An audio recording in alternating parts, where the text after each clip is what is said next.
সোহাগী ছোঁয়া কেউ কাছে এসে রং দিয়ে যায়।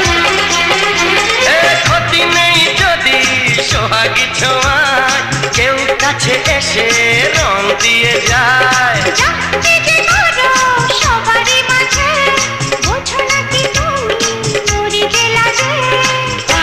তোমাকে লাগছে দারুণ, আরে না না না না আজকে তোমার কথা শুনবো না, এমন দিনে ছেড়ে দেবো সেটা ভেবো না।